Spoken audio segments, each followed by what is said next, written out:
we're back after a little Thanksgiving Yeah, break. We're sharing one microphone right now. it's kind of weird. We got new ones and Well, didn't take some things into account with Yeah. inputs and whatnot, but it doesn't matter.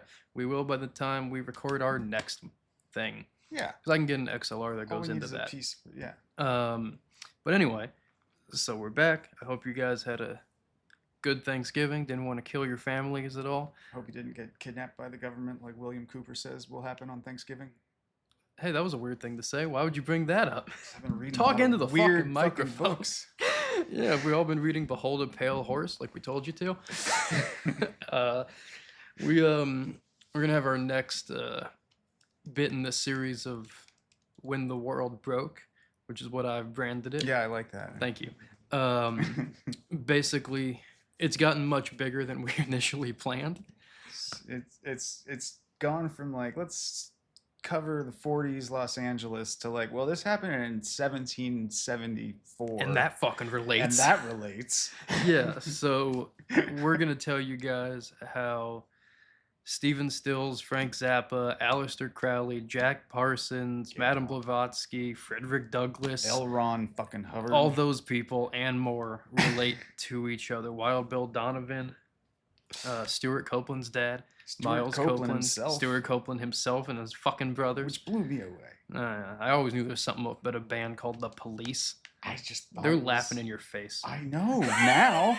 But anyway, so we'll have our not first episode, we did like a primer shit on it, but the first episode coming out next week. It'll be covering concepts of It'll be rambling. No, it'll be about occultism, esotericism, from a very long time ago, but mostly starting in the 1840s.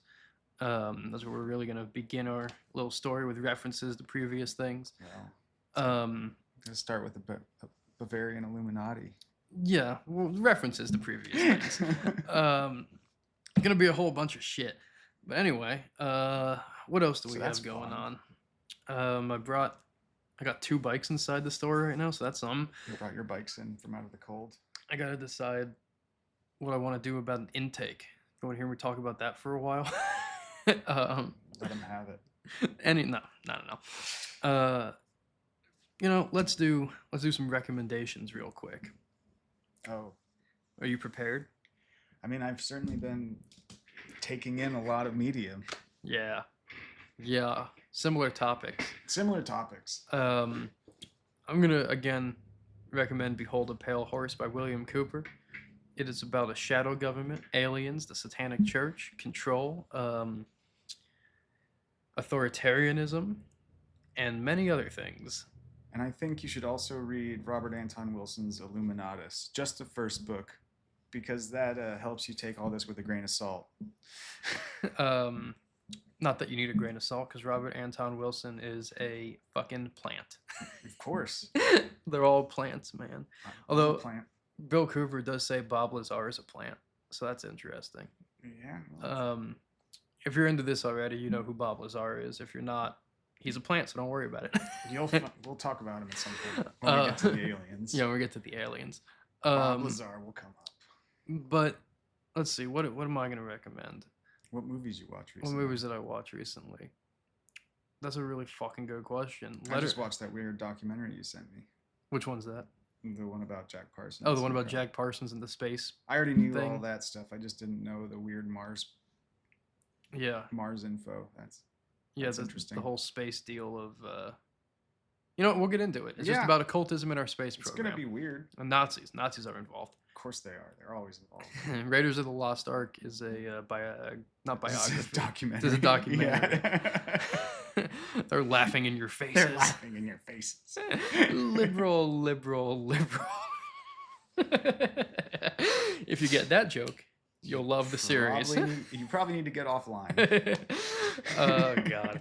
Well, I see Letterboxd, like for some reason I can't fucking figure out what I've recently logged, and it drives me goddamn insane. They don't have like a way of seeing. No, dude, it's sorting by. It's fucking ridiculous. Whatever. Like if I go to Letterboxd, right, go to diary, it just stopped.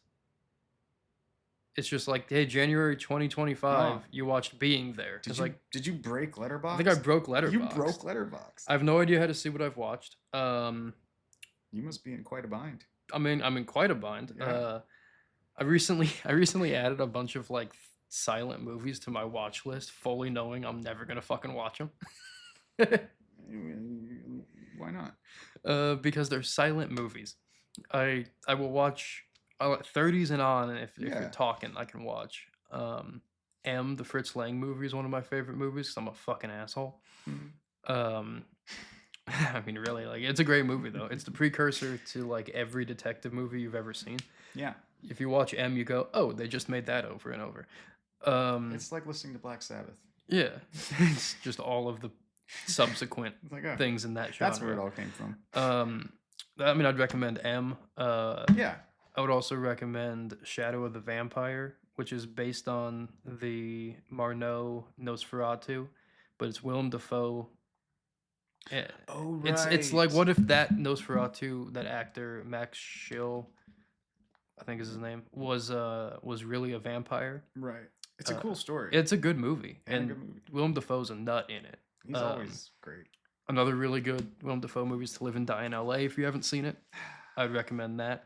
It's an 80s action movie done by a fucked up 70s director, William Friedkin. So things don't go the places you'd think they would. That's a good way of putting that. Yeah, and Wang Chung does the soundtrack, and it's awesome. Okay. It's really cool. All right. That's where the song "To Live and Die in L.A." came from. John Mulaney's talk show intro. There we go. Yep, it all goes back to It Mulaney. all comes around. It all comes fucking around. What if we go through this whole podcast and it comes up that John Mulaney is the mastermind?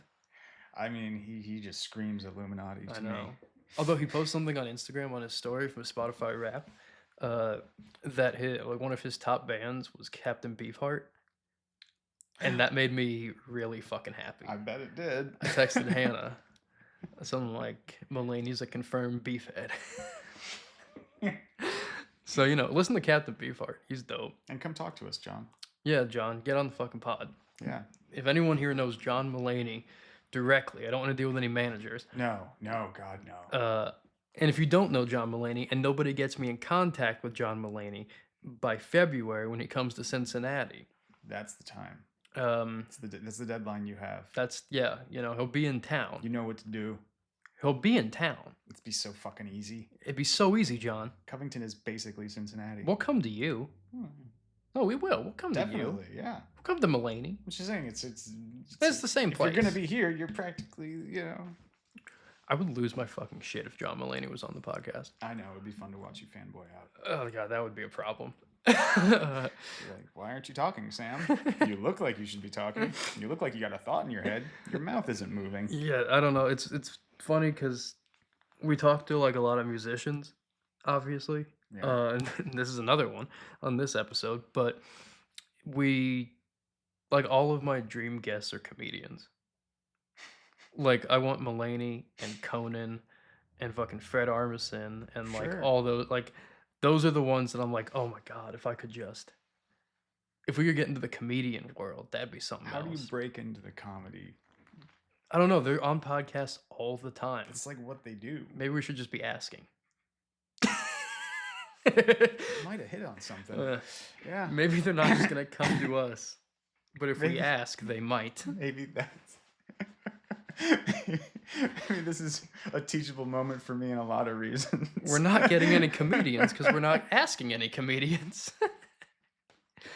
Okay, that's something to think about. Well, shit. No. Anyway, this is an episode with Ellis Bullard, who is we'll call it honky tonk Yeah. musician from Texas. He lives in Austin, which Loves is he does love Austin, contrary to all the people who say Austin sucks now. Specifically, his response to "Does Austin suck now?" was He made a jerk off motion. this. So, So he loves it. loves Austin, likes the scene down there. I want somebody like that to show me around Austin. Like, Yeah, I didn't get it. I didn't want to bring it up, but I didn't get it at the time. I don't want to Maybe we got to go back. shit on something somebody loves. I don't know. It was Hannah also had like food poisoning at the time, and it was like the 5th stop on our honeymoon, and we had just left LA. Yeah, that doesn't sound like the time to go to Austin. I think we did it wrong. Yeah, but we had to. We didn't have a choice. I'm not saying Austin's great, but I'm saying you did it wrong. Maybe, I don't know. I'll go back at some point. I kind of want to go to San Antonio too. I want to go back to San Antonio. I don't know. We get a lot of people buying shit from San Antonio. Let's go It's to like San one of Antonio. the top. It's like top 5 cities. Really? Yeah, you'd be like LA, yeah. You know, New York, yeah, because there's just so many fucking people. Yeah. San Antonio's like right up there. I had a lot of fun in San Antonio about 20 some years ago. It was probably in like kindergarten. Yeah. 1st grade. Yeah. Not getting laid in San Antone. Nope. I would. Anyway, this episode, like I said, it was Ellis. Fuck. Ellis. Cut, edit. Ellis Bullard. Hold on while I snip that. Yeah, I'm not going to. I don't know, man. We talk about jiu-jitsu and fighting because he's a 10th planet guy. If you know what that is, this will be interesting. If you don't, I don't know. Sorry. You get to learn something about fighting. Yeah. You know, talk about playing live shows. Talk about his aggressive promotional. Yeah, he created a fake manager alter ego. It's a good idea. It is, and it worked. Yeah, and it worked. And now he has a real manager. And now or maybe he's just upgraded Leroy. Yeah, maybe he's just. Maybe that's just the story he tells. That's true. Maybe he doesn't. They're like, man, Leroy's such an asshole. You Yeah. know? And it's just like, yeah, he can. Well, I'm also Kevin. Yeah. That's not his manager's name.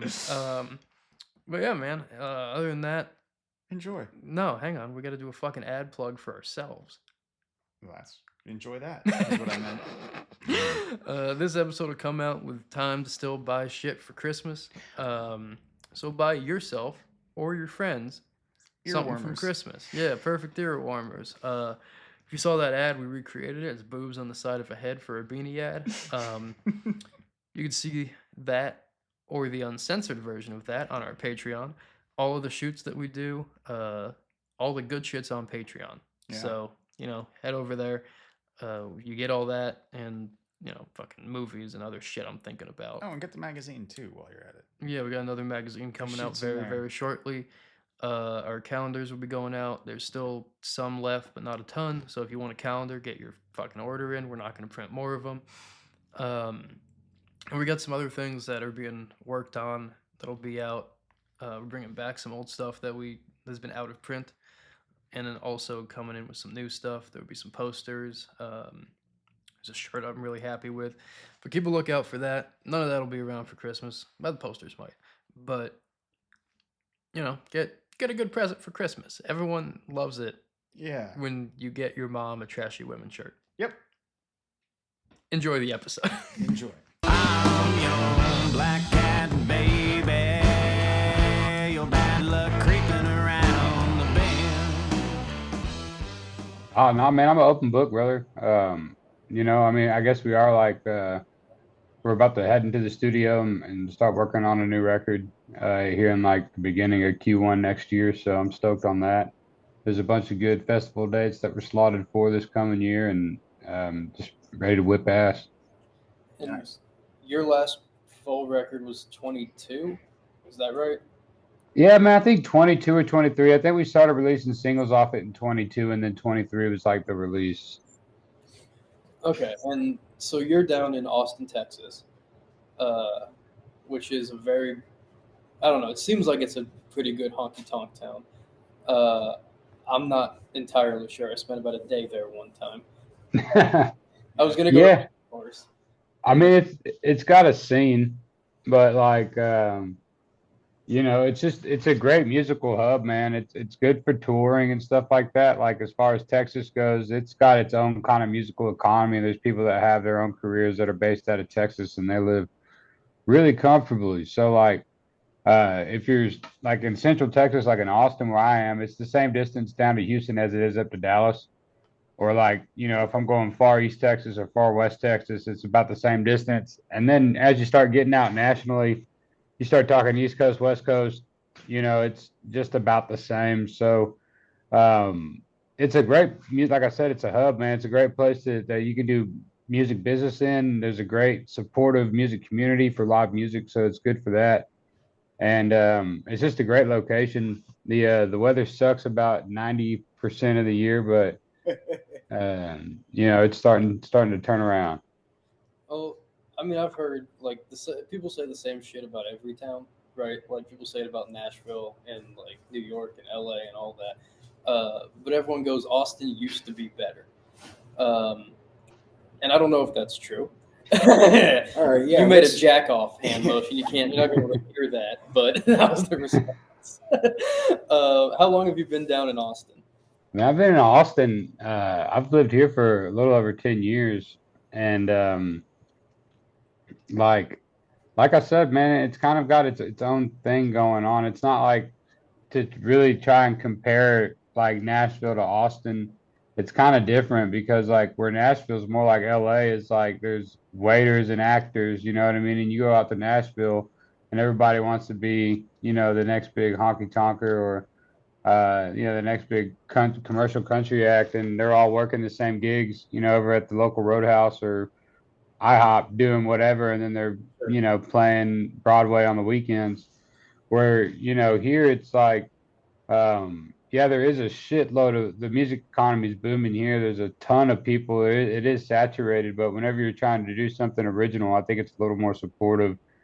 And that is like kind of like the difference. Like there is access to the music industry and the business side here, but there's not this gigantic like pool that everybody's trying to jump into. This is a much more mitigated pond, and I think it's a lot more supportive over here. What's the label setup like in Austin? Because obviously, like I've drawn the connection between LA and Nashville, especially the last time I was there. I was like, oh, this is exactly like LA. Like this is an industry town. But like obviously Nashville has all the big label like hubs and writing rooms, I guess. Does Austin have like a scene of labels that put things out? Like how does that work down there? Yeah, well, you'll see like, we did our last record with FSG and a lot of other folks, Space Flight is another good uh local record label. That's everything's pretty independent and mom and pop, around these parts. There's not, but you're starting to see a surgence of bigger entities coming into Austin, like Big Loud Texas is a affiliate or direct affiliate of Big Loud Music, and Miranda Lambert I think is head of that or maybe an owner of the label itself, but that's in Austin now, and you don't got to go to Nashville to kind of get exposed to those kind of things, and it's not necessarily a bad thing all the time. Like a lot of it is like, what can you sell to your audience, who you are as a person and like your act or whatever the hell you want to call it. A lot of it is like, if you're good at being yourself and that is marketable, then you don't know like necessarily have to like do this whole gimmicky, commercial bullshit. Where like Steven Wilson Jr. would be a good example where he's, got a big spotlight on him, Kentucky boy, right? I believe so, yeah. And yeah, man, like he's, a really genuine person. He's not like, making shitty music because he's, in Nashville or works with those people. I think that there's room for that now, and like it's not as bad as it used to be. I think that people are a little bit more open to letting folks be themselves these days. So you don't necessarily always have to run from like a big deal or run from like a big label. If you're good at marketing yourself, if you're not a product already, then yeah, they might try and mold you into something that they can make some fucking money off you. That's it's pretty supportive scene then. Oh yeah, definitely. Yeah, we've talked to, I mean, all the people we've talked to, I think, only one person has ever been signed to a big label, and he was no longer signed to that label. He was on Big Machine, and it went fucking horribly. And now he's independent. Also, like, it's trying to deal with bigger label people to even get them on a show. You got to deal with managers and shit, and I fucking hate dealing with managers. Right. It's a nightmare. But I mean, it seems like everyone in the scene, like the certain Americana scene that exists now, most people are independent or have their own label and then release it through 30 Tigers or on something like, is it New West? Yeah. Okay, not True West. Yeah. That's the Sam Shepard play. I always confuse those. Good catch. So it seems like there's room for that. But you get started in Austin, or did you move to Austin after you're already playing music? Yeah. Well, yeah, I started playing when I was in college. I was like ended up starting this little like popcorn fucking band and was banging my head against the wall on 6th Street and just cutting my teeth, and whenever I graduated, I like really liked the Austin scene. It was close to San Marcos where I kind of got my start. And so I just, got a job and moved up to Austin and shortly after kind of quit the gig and started doing music full time. Where'd you go to college? Texas State. Okay. So you started playing in college. And then you were pop punk, and a lot of people we talk to as well go from like the punk scene to the Americana thing. There seems to be a direct pipeline there. Yeah, there's definitely. Yeah, definitely like Americana and like also like metal, dude, like stoner metal. And like we do a show down here every once in a while. We'll get booked for it, but it's called like Heavy Tonk. And they'll book like Rod Gator and like Rickshaw Billy's Burger Patrol and like us or like another like country band. And so it'll be like, a bunch of metalheads and hardcore country fans, like, and it definitely crosses over. It's a cool little setup. Yeah, That sounds fun. there is a very odd, like, people like John Moreland is one of them. Ben Todd's another, where they were like, we're punk kids, and then they get older and they're like, that's kind of loud. Yeah, no shit. Like you go through some shit, like you start out and you kind of just got all this angst and you're like raging against the machine and not really wanting to fucking do what you're told. And then like you grow up and you're listening to the lyrics and you're like, fuck, I probably should have done what I was told. And Places I might have could done better. yeah, certainly. You can start identifying with all that heartache bullshit and all the other stuff. So Yeah. What did you grow up listening to? What were your parents into? What influences you had? well, my parents were musicians themselves. My mom was in the Muscle Shoals scene back in the heyday of it, and worked in Fame Studios as a background vocalist and stuff, and even toured with the band Punch. And they went and played all over the place. This past week, I'm playing in Vegas this weekend on the 6th over at NFR at the finals in Vegas. And my mom was telling me about how she had like a 1-month residency with her band there. And she was like, it was nuts. Like, Man, just. That's a cool connection. Sorry, keep going. Yes. Oh, no. Yeah. So my dad, was like, had a bunch of bar bands and college bands and stuff back in the day. And then he had like a country group called the Western Express. That was like him and a bunch of like power plant fellows, I think. And they just played like the KC Hall and like VFWs and stuff around town. And I remember we just go to their shows like growing up. And on my mom's side, my cousin Daryl Holden played with Ronnie Millsap on a couple of his records. He was a studio drummer. And he introduced me to a lot of cool shit. And as far as like what I listened to, man, like I kind of touched on earlier, I kind of was raised on country and enjoyed it. But then as I got older and wanted to kind of make my own decisions, I got, into metal and stuff like that at a pretty young age, and was listening to, stuff that my older brothers were like, what the fuck are you listening to? Like, it was good though. My dad was real supportive. He liked it. He got like my first like, asked him for some metal CDs for Christmas. He got me Slipknot's like People Equal Shit and the LD50 Mudvayne record and Sabbath's Paranoia. And he also got me like a Vince Gill record all in that same hall, so he kind of kept it in the shuffle there. Yeah. Balanced.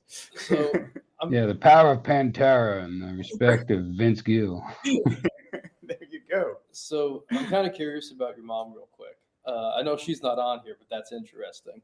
So she was singing in the Muscle Shoals studio singing backup. Like, when did that start?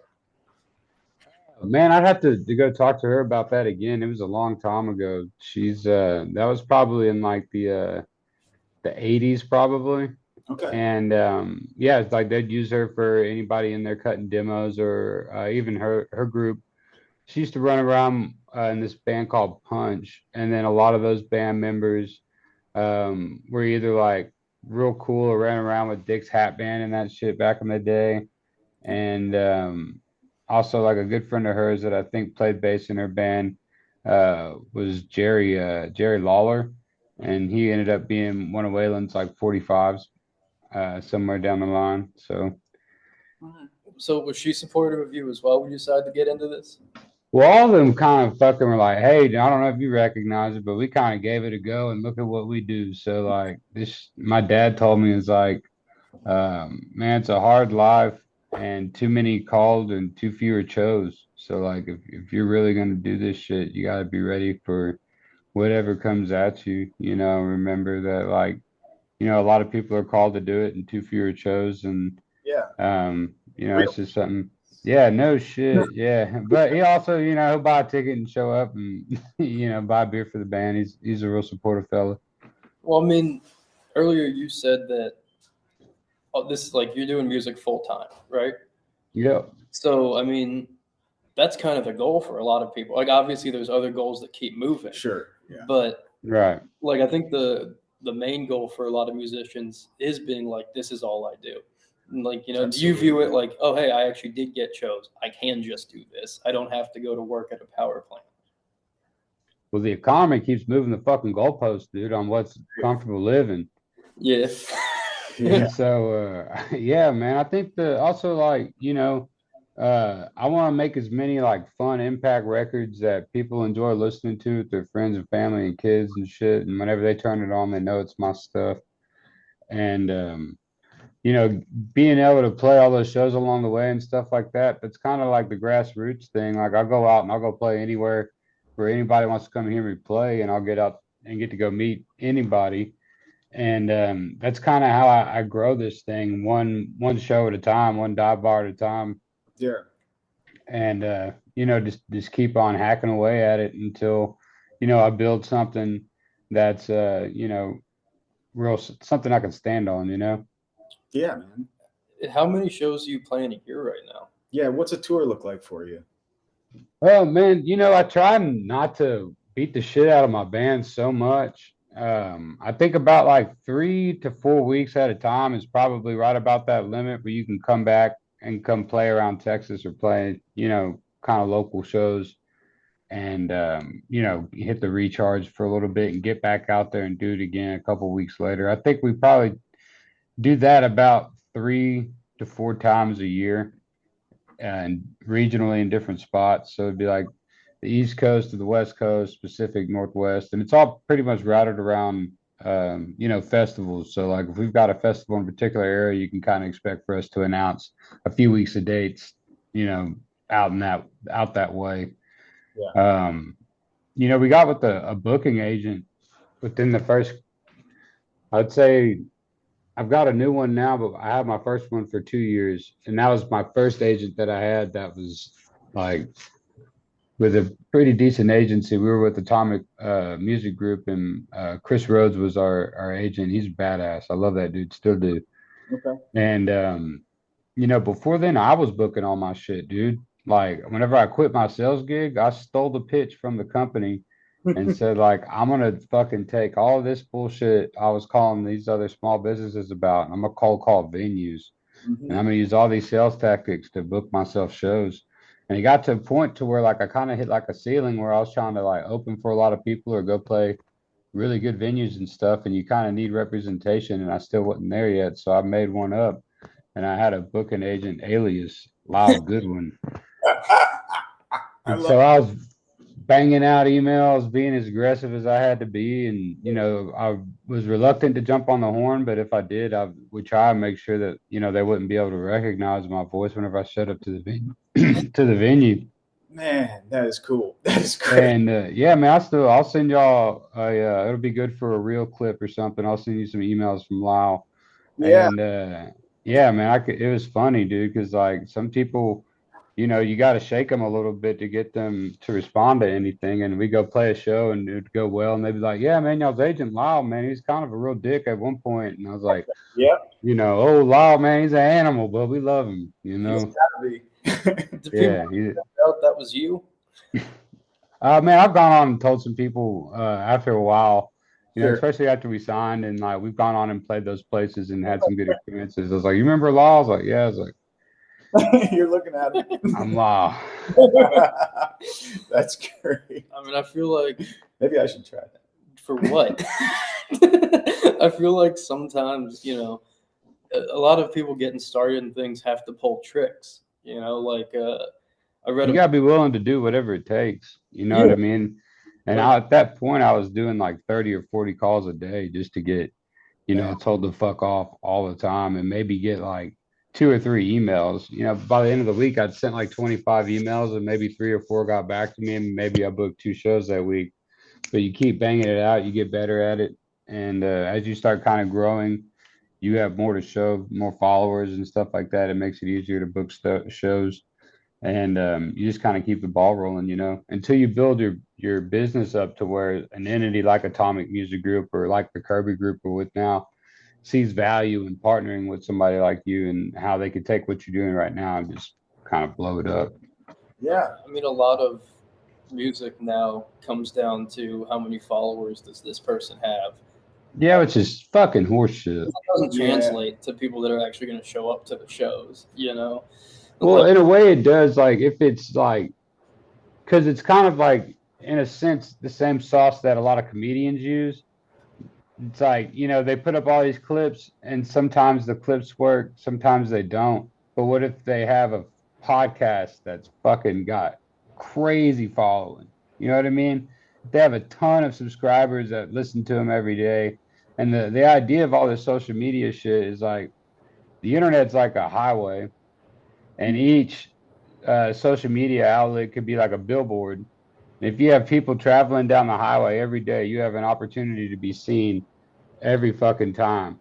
You know what I mean? So like the people that can be seen the most on those things are going to have a higher chance of converting those followers into ticket buyers because they go to those platforms just to see you. You know what I mean? Like if you have all those dripping like a faucet, your Twitter's popping, you're doing good content on TikTok that people go to TikTok to go to your page to go listen to your covers or to go to watch whatever you're doing. I always get in trouble on those things, so I never fucking use them, which I think is bullshit.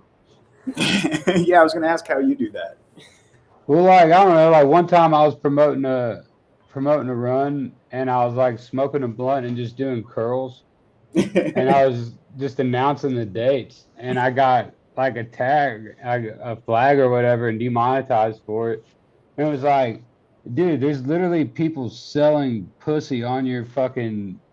And I'm quite literally just fucking trying to get some people to buy a $10 ticket to my show at the fucking local tavern. Like, I mean, I don't know. all the time, man. Like I just last night reposted it, but there was like a Joe Walsh James Gang era reel that we posted that like a month ago got taken down for going against community guidelines. Yeah, you're over here listening to me and my woes. You're like, try running this. Yeah, that was fucking, we post like I've had Scooby-Doo screenshots get taken down for going against community guidelines, and then I scroll like a little bit and I just see a full fucking asshole. Right. You know what I mean? Oh yeah. Arbitrary how they get you. Like it doesn't make any goddamn sense. But the problem is everyone now has to be a content creator. Right. You gotta service the machine. And I mean, it sucks, but it kind of is what it is, dude. We're just people of our time and what it is, I'm sure the same way we feel about making a TikTok or all that bullshit is the same way that they felt about having to go to some bullshit radio station and talk to them or go do the Carson show or whatever the hell it was after a while, like they're like, we're artists, we make art and we want to go play our shows and do our thing there. Like we shouldn't have to fucking come out and do all this bullshit, but it just is what it is. We're just folks of our time. easy avenue. Like, it doesn't take a ton of effort, to post a video on the internet. But like the effort comes in with like the consistency of it and making people as they're scrolling like stop right away. Yeah, you Because it's have to like bored, engage. bored. You got like 2 fucking seconds to have someone be like that's why like smoking a blunt, doing curls. Someone's gonna be like, "What's up with that?" Right. Right. Well, that's what I thought. Like, but apparently you got to be James fucking Cameron in the first 3 seconds of your video, or otherwise the algorithm doesn't like it. I feel like because They need an avatar. Like, you need captions. You need captions in your captions on the. well, because no one has volume on, and they also Right. Instagram keeps moving the goalposts of how things work in the algorithm, which drives me fucking insane. Because it was fine. You don't have to keep fucking with it and Right. justifying your jobs. That's what But it looks like. I mean, we talk about this a lot with people, where social media is like the bane of people's existence. Right. Which isn't like we all bitch about it all the time, but that's not like the fun stuff. The fun stuff is like playing shows and writing songs. To you, because we get different answers from people, what is the best part of what you do? Is it the live shit? Is it the recording shit? What really gets you going, and why is it what you do? Or that made sense. Yeah. It'll work. Yeah. Oh yeah, man. I think it's the vulnerability of putting yourself out there, where it's like, you wrote this song, maybe you came up with the riff, you brought it to your band, the band digs it, it makes it through that first initial sniff test. You're like, okay, there's something here. If they like it, these are some of the best dudes I know, they'd shoot me straight. They like it, it goes through that, and then like you're out playing it, and you get in front of a decent sized crowd or something, and you play that song and you see it connect with people. There's people singing it back, and it's done what you wanted it to do. It's making people feel stuff, and you're like exchanging energy. That shit's like your home run. That's your fucking first round knockout. That's the dragon you're always chasing. You know what I mean? Like, that's really, I think, what really does it for me is writing a song, putting it out there in front of people, having it received, and having it connect. I think that's the shit. So do you get that both from like bringing it to the band and also playing it live for an audience? Oh, totally. Yeah, man. If it makes it to the band, I think it'll do all right with the audience, because those dudes are brutal. Yeah, they can be. I'm going to circle back to social media. There was a time when I think Rogan and some of his friends went was it the White Horse? I don't know. It was something down there. Yeah, it was a White Horse. Okay, and they saw you. Does that have like any effect? And he talked about you. Does that have any effect on your career? Man, I think so. I'd be ignorant to not think it. Like, he put me immediately in front of a fuckload of people, and I think if anything, it gave, it put me under the lens of folks that probably wouldn't have gave me the time of day. They're like, oh shit, okay, this kid, really, really fucking doing something. And then, our followers and stuff went up. We were getting offers from out of state, different places. It really opened up some doors. Because it's interesting to me to see like the new, like it used to be Carson, right? If you went on Carson and got invited on the couch, Right. oh man, like you made it. You can be a comedian that goes and does a Vegas thing. Right. We don't have that anymore with like late night. So people like him are the version of that where you just got to kind of hope they see you, Right. you book it. He just had to like serendipitously walk in that night and be like, I like this. Right.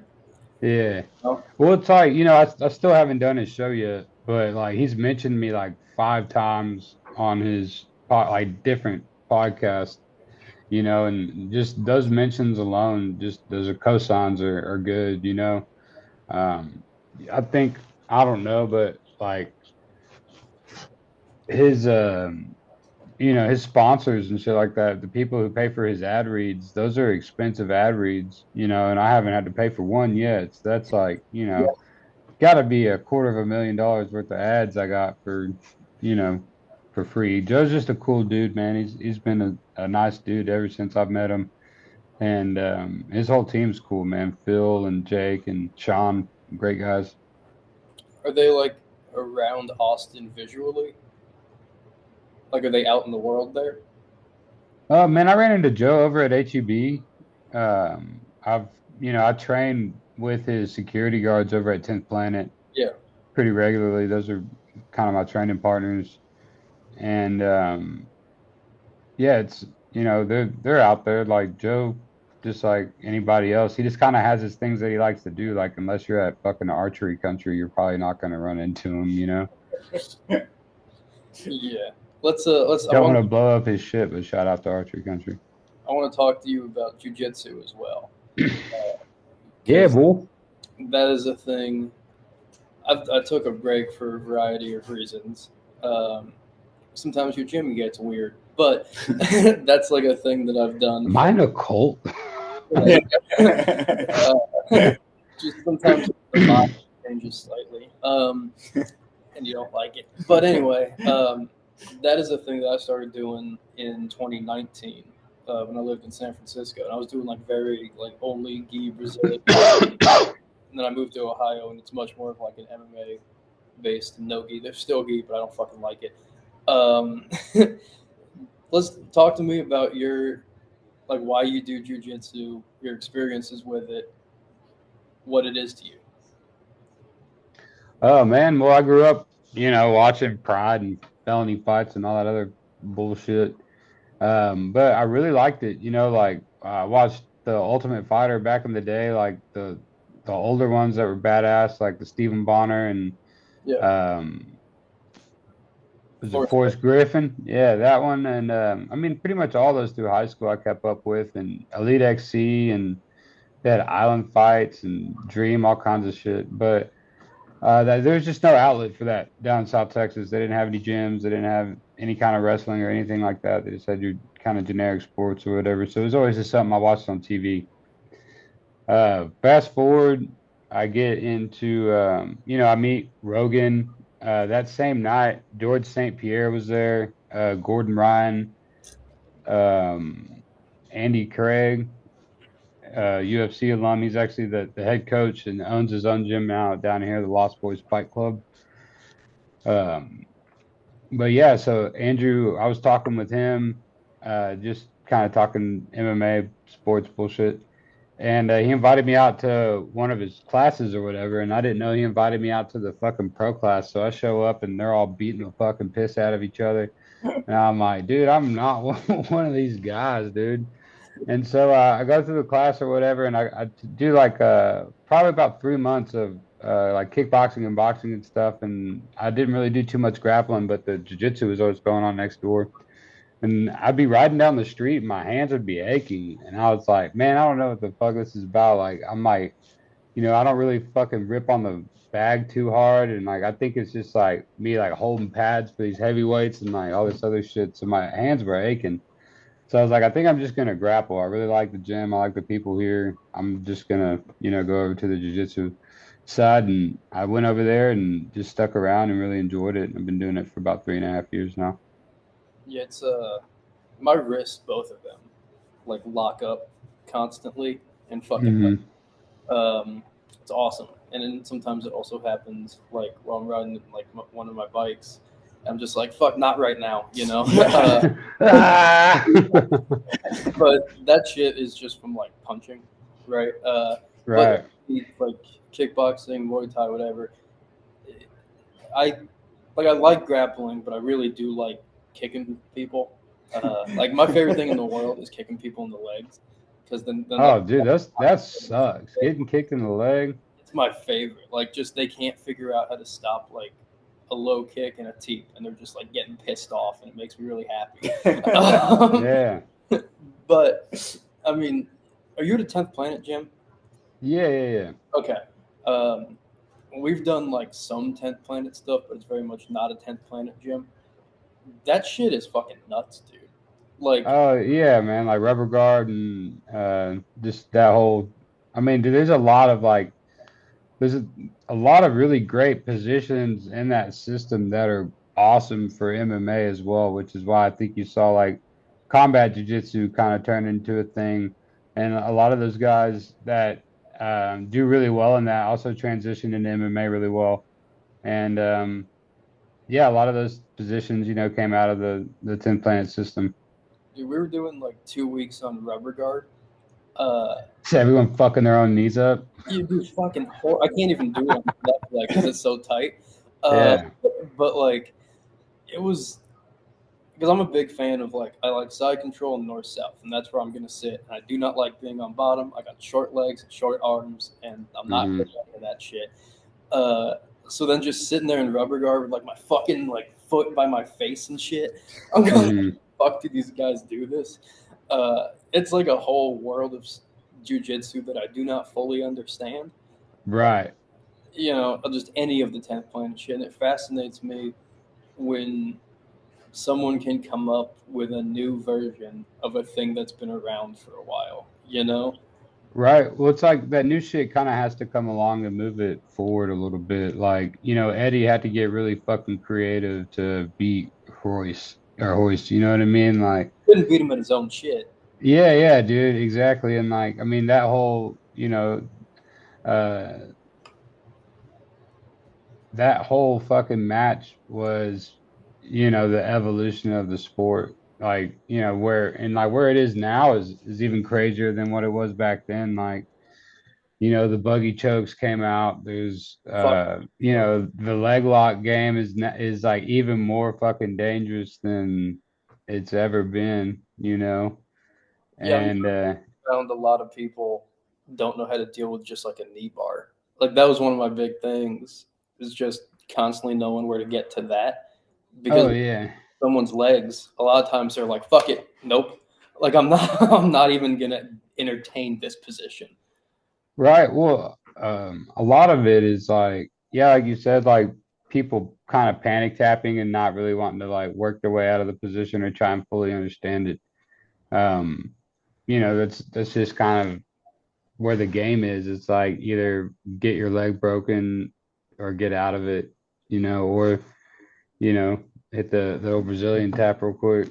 Dude, my crowning achievement in my entire combat sports career is I picked up a knee bar entry from guard, and I hit it on my coach. And when I slice your knee across their stomach and roll into it, right? Mhm. I did that audibly. I heard him go fuck, and that's my Hell yeah. achievement, is just hitting that and hearing just the fear in his voice of being like, I was not expecting this. Oh, right. No, yeah, definitely. He gave a chimp a pistol when he taught you that, dude. You gotta look out. I was like, it never happened again, because he saw it the one time. I was like, I'm never letting you put your hand that high to enter this. But that one time, he fucking freaked out, and I think about it constantly, where he didn't know how to handle it. But I don't know, man. I think it's interesting. Like, do you watch UFC right now? Yeah, man. I mean, pretty much as I can. Like, we play Friday through Sunday, most Thursday through Sunday. So I'm in the green room, got it on my phone for the most part. And, by the time we're playing, the main card starts. So I'm kind of catching up on YouTube and Instagram afterward. But I watch what I can when I can. I love it when they're in Qatar and shit, and I can watch it at like fucking 7 a.m. Have you noticed? This is my theory on the current state of the UFC. Is that fighters are getting too good to where the fights are getting boring a lot of the time. Well, it depends on what you call boring, dude. Like some people call it like that 19 or 25 minutes of control time. Dude, fucking get them off you or No, like if you're in I the like that shit, dude. I think that the wrestling shit is just like where I mean, I respect that so much where it's like, dude, you've got to knock this fucking guy out or you've got to be a better wrestler. Like, that's it. Like, if that dude can hold you down in the street until you have to say, hey, dude, get off me, this is gay, like, then you lost that. Well, if you're in the sport and you know what the person is fucking doing, you can find entertainment in it, right? Yeah, for the layman, for sure. I mean, it's just kind of like, there's so many combat sport outlets to where you can go watch DBX or something, or you can go watch Karate Combat where there's no takedowns and there's no grappling, or, if you're a big fan of grappling like myself, you can go watch Flow Grappling, who's number one championship. One championship has killer kickboxing and Muay Thai in the 4 ounce. It's cool. matches, dude. Like, yeah, that's like high. That's next level striking. Like, almost like if you just want to watch the highest level of that shit, go watch that. You know That what I was mean? funny when, like after the Kamzat RDR fight, all the comments were like, "That's so fucking boring. All it was wrestling or shit, right?" And it's like, you guys want a different sport. Like, you should Sounds go watch like it. Bare Knuckle. Yeah, it sounds- Yeah, no shit. Yeah, man. Like, Bare Knuckle's dope, right? Like, it's quick and there's a lot of fucking finishing. Dude, I've got a buddy that's about to make a big announcement on a fight. Oh yeah, dude. Joe the Hitman Elmore. He's gonna make an announcement. He maybe already have, but I'm not gonna leak it. But that dude's got a good one. Oh. Dude, it's a A fun. proper straightener coming up, dude.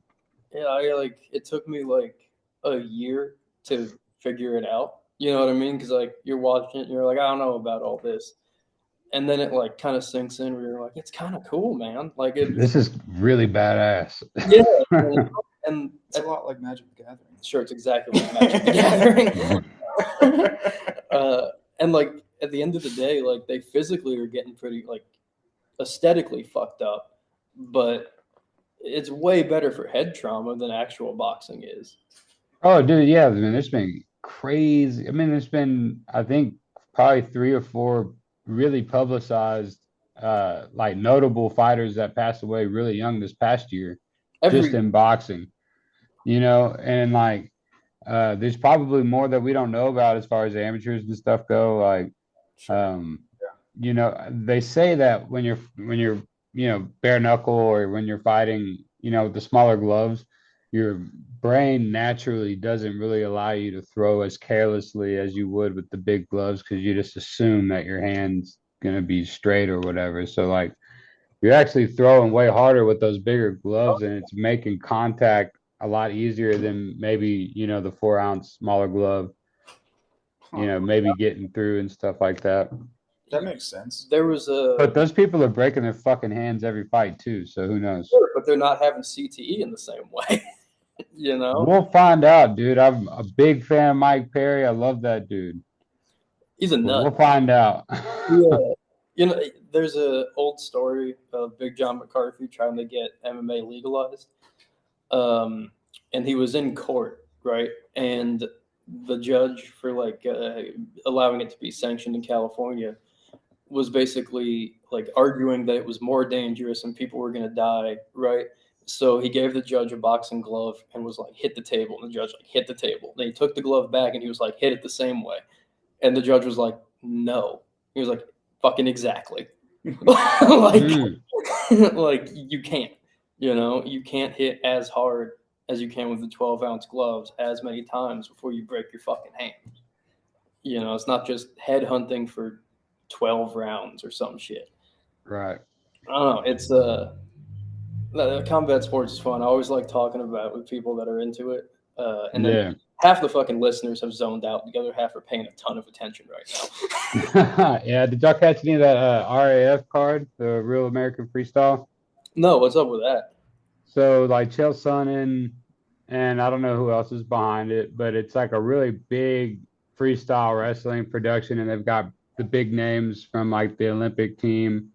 A lot of the guys that were high level D1 wrestlers and stuff like that, that either, they just were well known back in the day. They're kind of trying to fire up like a professional freestyle grappling league that's got like a big time show feel to it. So it's pretty cool, man. They had Joaquin Buckley go against Pat Downey. Okay. Who beat him 12-0, teched him. Yeah. And Joaquin Buckamidov is what he was calling himself. Was pissed. It's pretty funny, man. You gotta go check it out. I mean, watching dudes, like even if you're a high level wrestler in MMA going up against an equally high level wrestler who's just wrestling, you're gonna get the shit beat out of you by that wrestler. Oh, 1,000%. Even if you're better than him 10 years before. But right. You don't have enough time to just focus on that. You have to do all the other fucking shit. There's there was another thing that was coming that I thought was interesting, and it totally fucking evaporated from my brain. I was gonna ask you about a different event and I just have no memory of what the fuck that event was. So it doesn't matter. But anyway, so you're going back into the studio. Now listeners are Yeah. Yeah. you're going back into the studio for a new record. Do you have that record written? Do you write them in the studio? What's that process look like? Man, the only song I think I've ever really written in the studio kind of was Need and Green. Okay. And I've got 9 or 10 songs plus a few on the back burner. I've got a couple of co-writes coming up. One with like Josh Ray Walker and He's good. yeah, man, Willie Braun and a few others. So I'm excited for those. Kind of put the button on a few more of those. But yeah, man, like I always tell people I've got this band in my head and it's playing all the time. And whenever I'm in the car or sometimes even like when I'm grappling, I can just like really disassociate. Huh. And like I can just listen to that band in my head and I'll take stuff that I've heard or I've read and or just something that's kind of speaking to me. Maybe some line or something will come to me and I'm like, man, that's some cool shit. And I'll just like keep on saying that. And then it kind of manifests itself into a hook or leads into like a premise for a song or some way or another. It just kind of starts coming out of the ether and starts coming together. And then that's whenever I bring it to the band and stuff. And I'm doing that all the fucking time. And some of it gets through and some of it don't. But we take those songs and we play them on the road for a while, get them ready. And the road's kind of our pre-pro. Mhm. We're able to see how people, react to certain parts and we can change certain things maybe whenever we go into the studio. But for the most part, we know what we're going to do. So whenever we show up, we can cut 3 or 4 songs in a day and, have a record buttoned up in, less than a week maybe and not fuck off so much money. Yeah, are you just recording a whole band live when you're in the Yeah, studio? yeah, it's always us. So we're not like tracking shit We individually. might go back and like change some shit if we don't like it that we didn't get the first time. But for the most part, the meat and potatoes of everything's always just us. Yeah, I find that records that are whole bands live are often, unless it's like fucking Steely Dan, or like something that like is real nerdy about music. But like honky tonk stuff, rock and roll, like you're not getting Neil Young in a suit Right. doing individual tracks. It's Yeah, man. I like Sam Morrow's shit. His Rosarita record was badass. Paid by the Mile, another killer fucking record. He does all his shit with his band. Is he in Texas? No, he's in Nashville. He's from Houston though. Okay, He lived in California for a while. He played at a thing we did in LA last October, Nice. actually. And dudes that used to be in his band or are his band in LA, I don't know. We just talked to that guy Eli, who's Leroy from the North. Mhm. They were his band. I don't know how that works, but anyway. So is this record? Do you change record to record what you got going on, like the sound, or are you kind of aiming at the same shit and like trying to get it right? You know what I mean? Well, I think you always kind of want to make sure that bar none, it's you. You know what I mean? People will recognize it no matter, what direction you're really taking it into. But kind of want to, remember what got us to the dance and what's fun to play. And, with our records, like I said, we've been playing some of these songs out for a while now. So they're kind of expecting them and ready for them to get recorded. And I think that kind of eliminates any of the doubts or the pressure about a flop or anything like that. It's like, these songs fuck because you've been playing them. Yeah, I have a theory about a lot of musicians that are like timeless, right? Because if you go back to like the 60s and 70s, we're looking at like 50, 60 years ago. But a lot of that shit still sounds good and new because like if you listen to David Allan Coe or Neil Young or Joni Mitchell or Leonard Skinner, you're not fucking confused on who it is. Yeah. Right. You know who it is. Exactly. Like even if it's a song you somehow missed, or hadn't heard, You it can still come on. know, You can be yeah. like, clearly fucking Joni Mitchell. Nobody else is doing anything along those lines. I think that's what's interesting in a lot of music is when you have an artist that can be identifiable without being told who they are. Right. How do you have anything in your sound that you think does that? Like, what is it about what you're doing that you're like, this makes it me? Man, I think we're a little unbuttoned and a little unpolished to a degree, but I'd say like we make a lot of fun music. I haven't really explored the we've had a couple waltzes, but haven't really explored that whole sad song catalog yet. You know what I Right. mean? So I think whenever people hear my shit, they know it's like upbeat, fun, a lot of guitar riff driven shit, uh kind of Bakersfieldy, truck drivey, um little swamp in there. Um Something along that line. I don't know. I could be just fucking whatever, but Well, I I mean, think that's kind of the answer I was going for. I try and like I constantly try and figure out what the fuck the new Americana genre is because no one sounds the same. You know what I mean? Like there's different Right. Which versions. is refreshing, you know what I mean? To a degree, I guess you have like, there's some folks that I can't really pick out who's different than who. But then you have people that kind of break through and they are doing their own thing, and you're like, oh, that's, so and so. Like, I know that's them. Um, like, um, a good example would be like Johnny Mullinex or Jason Scott in the High Heat. Mhm. Those guys are off doing like their own thing, really carving their own sounds out. You know what I mean? Like with your stuff, the people that I like, if I'm trying to listen to new honky tonk stuff, right? Uh, it's basically like, well, I'm like, I know of three bands that are going to be on like the roster, right? Like one's your band, Jesse Daniel, and then Silverado, right? Oh, And nice. Yeah, dude, that would be a fucking crazy tour, wouldn't it? that would That'd be make sense nuts. to me, you Yeah. know.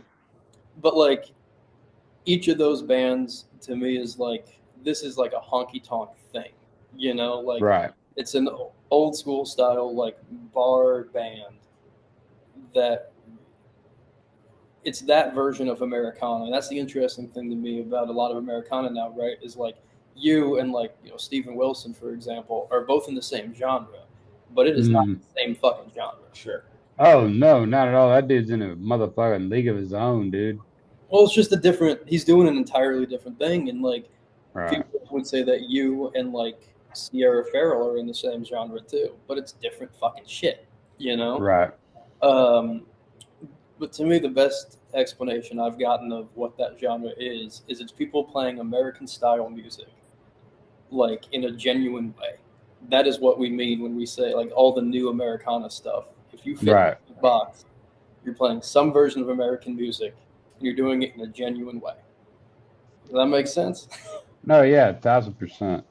And I think I mean we're in a phase where there's a good amount of those artists, which is really nice. You Yeah, know, it's been a good resurgence, man. There's a lot of really good artists out there. Paige Plaisance, Rattlesnake Milk. Um, I mean, dude, just a bunch. Low Water Bridge Band, Low Down Drifters, Taylor Honeycutt, Johnny Molinex, Jason Scott and the High Heat. I mean, all those guys incredible. and it seems like there's a lot of hubs of it. Like Austin has one, the B side of Nashville has one, Los Angeles fucking has one now, where there's a bunch of people that aren't signed that are coming out of there playing cool like country music or Americana music. So it seems like there's a big It pool to seems draw like from. There's lots of independent hubs where it's sort of Yeah, pools where people are doing their own and thing. big labels don't seem to care about it, which is also interesting to me. Like, have you ever been approached by like a large label like a Big Machine? No, not yet. Well, everyone And They're has it. not at the shows. They're not doing it. Yeah. It seems like. well, they tend to go for some shit where it's like, somebody pops off on TikTok, gets, several million followers on that, and just kind of So they're they not. can just package that and put it on the shelf, Yeah, and they're Um, not at the shows as much. They're just using online researches instead. yeah, I can't really speak on it, man. Like, I haven't been in the same room as those motherfuckers yet, but if I could play ball how I wanted to, and could work with some people like that, and they're down for that, then I don't see why it would be a bad thing. But for somebody who wants to remain, in control of what I do, think, and say, and record and stuff, if it's better for me just to kind of fund it myself or try and go that route, then that's, the route to go. But if there was a, fucking Big Machine or whoever the fuck came up to me and was like, yo, look at this cash, let's fucking run it up and fucking you just do what you're doing, brother. We love it. Like, Yeah, that'll happen. That's what they do. hey, Uh, Mr. Mazel Tov. Hey, Mr. Lacombe. yeah, they're just gonna sign you to a deal where they take 85% of all your grosses, then you have to pay them back out of the 15. Right. Right. Have you seen those reels with Drewski doing his could have been Yeah, record stuff? He's like, this is a 720 deal. It's like, it's just so funny. So funny. it works because it's not that far from the truth. Yeah, dude, yeah, it's so funny. It's the truth too, though. Like I've got a good team around me, so whenever people do, approach us, and we've talked to a few labels, and we're talking to a couple right now, some independent ones, that we're pretty close to coming to a deal, but you really do have to do your due diligence, redline this stuff, sit down with lawyers, really figure out what's the best deal that you can make with these people. And at the end of the day, if they can't make the best deal for you, then it's not the right label for you. It's nothing personal.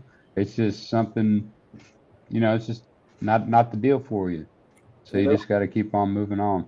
There's a dude that we talked to where he was in LA and he was doing like acting stuff and also playing music. And the music label came to him with a contract where they were going to take like 50% of all of his money from like movie Acting. shows and commercials. Like, what the fuck are you talking about? We own your likeness. Yeah. And then he's like, no, you're a whole package. Yeah, we've And got he's all like- of you. He's like, but you don't help me with any of that shit, I think it was Interscope. I think that's who was doing that, just I to think so. name names so they can come after us. But what do you have coming up that you want people to know about? Aside from Man, the label or record. well, I don't know when this will come out, but we're partnered with Toys for Tots for the holiday season. So we've got some shows coming up. This Friday we'll be in San Antonio with David Miner, another killer independent country artist. You bring a toy to the show, and you're going to donate that to the Toys for Tot Foundation. We'll get those out to the kiddos, who need a good Christmas this year. We've got that in San Antonio, Houston, and Austin. Visit our website, ellisbullard.com/tour. Buy some tickets to those shows. And just keep a lookout for us here in 2026, man. We're getting bigger, better, and Western. And we're looking forward to really just kicking this year in the nuts. We'll have your Instagram and website linked in the episode description. So when people are listening to this, they can go press on it right now. Right. And check that out. Hell yeah. But yeah, man, thank you for doing this. We really appreciate your time. Yeah. Cool, man. Dude, I got some grappling highlights in my YouTube page if you want to go check that out. We'll link your YouTube page as well. After we get off, I'm going to tell you some other things. Hell yeah. But thank you for doing this. All right, yeah, man. I had a blast, bro. Let's do it again. Yeah.